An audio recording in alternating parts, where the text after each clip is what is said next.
Time now for your forecast first. WRBL News 3 First Alert Weather. Love looking at this picture. Now notice the Phoenix City Amphitheater. A little bit of mud and dirt still left over, some of the debris, obviously below action stage. So we're not going to have to worry about that anytime soon. So you're going to have access to the Riverwalk coming up. 82 degrees out there right now. Had the sun been out a little bit more in full force and less dense cloud cover, we probably would have easily gotten to mid-80s. But that's back in the forecast. We're watching Thursday late into Friday storm system. And there's some good news with that, too, we're going to highlight coming up in your First Alert forecast. But until then, passing high cloudiness throughout the evening, and readings are going to be mild. And then we'll talk about this phenomenon. Looks like an eye looking at the sun, doesn't it? You're watching WRBL News 3 on your side, the CBS side. Video of an East Alabama school resource officer using a taser on a student goes viral. Parents of the Union Springs student are outraged, but police are defending the officer's actions. Dozens of people have died in the waters of Muskogee County since 2014. But a local organization is working to change that. On your side, this is News 3 Evening Edition. Good evening, everyone, and thank you for trusting News 3. I'm Teresa Whitaker. And I'm Phil Scoggins. In our top story tonight, the Union Springs Police Department in Bullock County is defending the actions of its school resource officer after video of the officer using a taser on a student goes viral on social media. Elizabeth White spoke with the student and his parents. Being tased by a school resource officer has gone viral on social media. The student, 18-year-old Jamar McInnes, remembers feeling scared, then a sharp pain. Like a needle. And it hurt? Yeah. On a scale of 1 to 10, how bad did it hurt? 10. How scared were you? Scared. Monday, McInnes says he was waiting on the vocational bus when the officer told him to get to class. McInnes says he was walking towards the bus stop when the officer then told him to go to the office. McInnes says when he asked the officer, quote, "Why the hell are you following me?" the officer got aggressive. Then she grabbed me right here, and I had her move back from her, and she grabbed me again, just snatched me from her, and then she pulled the taser out, punched in my head, and then she backed up and shot me in my leg with it. He's a good kid. Stay to himself, don't bother nobody, none of that.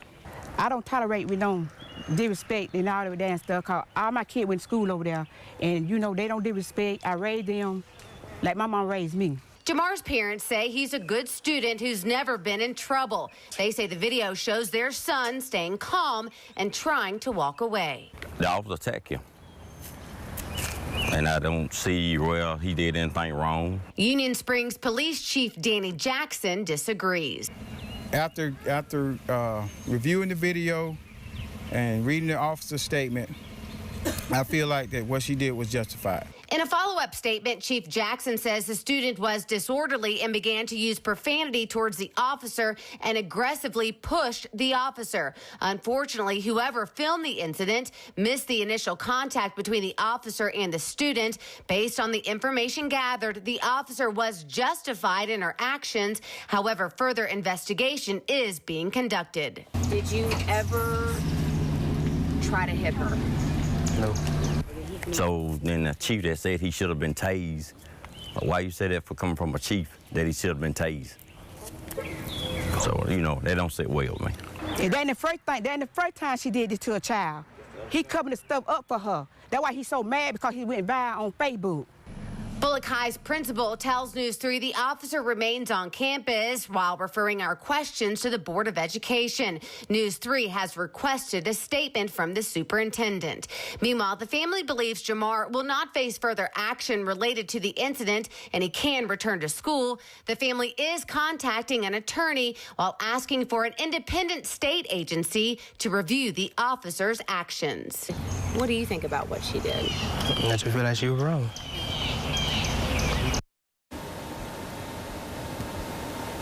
And Jamar says he wants to get back to school just as soon as possible. He says he just wants to get an education and earn his diploma. And of course, News 3, we're going to keep you updated on the story as it develops. Phil, Teresa, back to you. All right, thank you so much, Liz. Well, Kiwanis Club of Columbus presented a $5,000 check to a local organization that is working to secure the safety of residents in the region while they are visiting the Chattahoochee River. News 3's Angelicia Bruton attended today's news conference and has more on the group's efforts. Yes, Phil and Teresa, the $5,000 check will fund 1,000 life jackets that will be given out during what Columbus Fire and EMS says is the most common season for people drowning in the Chattahoochee River.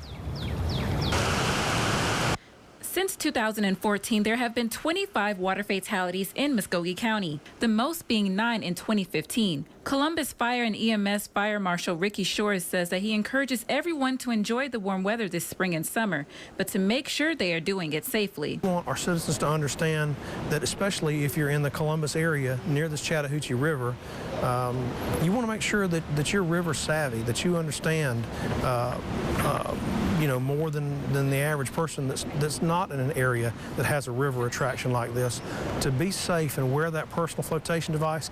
Shore says that they average 4 to 5 drowning deaths a year, and the ages vary. He hopes with the Kids Palooza event next month, it will help kids in the area become more aware of precautions to take while on the river. So we have about 1,000 life jackets this year that we'll be able to distribute, from sizes of infant all the way to an adult for an older child. Our target is kids 14 and under can receive a free life jacket if they complete the safety stations. That will be a part of the Kids Palooza. Families are invited to the event to have a fun day in the sun and to learn more about the power of the Chattahoochee River currents. Many times people can be afraid of the water, and we don't want them to be afraid of it. We just want them to respect it and look to the safety aspects of it. Fire Marshal Shores says there hasn't been any water fatalities this year. Officials and event organizers say they hope this event will help keep that number at 0. The Kids Palooza event will be May 11th from 10 to 2 p.m. at the pedestrian bridge. Reporting from the Chattahoochee River and on your side, Angelicia Bruton, WRBL News 3. Back to you guys in the studio. Thank you, Angelicia. Some people know they're committing a crime. Others don't even realize it. That crime? Jaywalking. And the fine, if you're caught, is not cheap. News 3's Chuck Williams spent some time downtown this morning. Here's what he found. Chuck. Teresa, Phil, there have been 4 pedestrians killed in Columbus this year.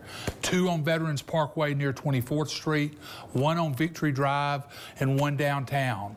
We wanted to see how prevalent jaywalking was downtown. It was easy to spot. Jaywalking is crossing a street between intersections or not at a crosswalk. Exactly like that. You started in the street and crossed against the red light. That's jaywalking. Time and again, Tuesday morning, people violated the law. Amanda Free was one of them. It wasn't an intentional thing, but I think afterwards, recognizing that I just jaywalked and didn't even think about it being necessarily a problem. Although, yeah, I know jaywalking is against the law. It's kind of just a cultural thing that's been accepted down here for so long. One of the reasons people violate the law is they don't understand it, or worse yet, they ignore it. The majority of the enforcement downtown has actually come as we were doing the reconstruction in the most recent fatality involving the dump truck and the pedestrian on Broadway.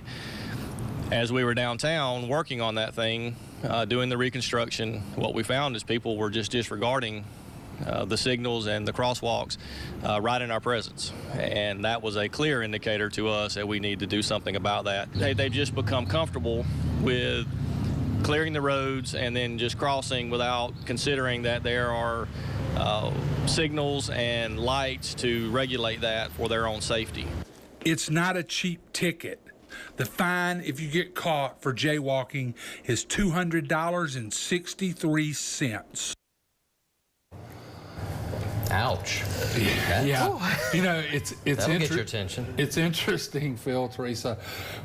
This morning, before I came to work, I went to a coffee shop downtown. I parked on Broadway, walked across Broadway, got my coffee, walked back across Broadway, and I jaywalked. Twice. You know, and then I come in and this story is something I've got to do. So, you know, I think Amanda nailed it. It is part of the culture. And those of us that live downtown, if we're parked on one side of Broadway and we want to go to a restaurant on the other side of Broadway and we're mid-block in the 1000 or 1100 block, we're going to go straight across the street because that's the path of least resistance, and we've been doing it forever. You're going to think twice about it from now on. $200.63 worth. That's a lot of money for jaywalking. All right, thank you, Chuck. Coming up right here on Evening Edition. A CSU professor has written a book about battling alcoholism and the methods that helped him. Chuck, what about when you're when it's nobody coming on one side in a one-way street? You're going to stand there for 2 minutes? Just kidding. It's making me think twice, though, that's for sure. Here we are looking at clouds coming back in this first alert forecast, and I'll tell you, this is going to be a nice one. Even though the storm system is pegged to come here by the end of the week, don't let it get you down. We'll explain why coming up.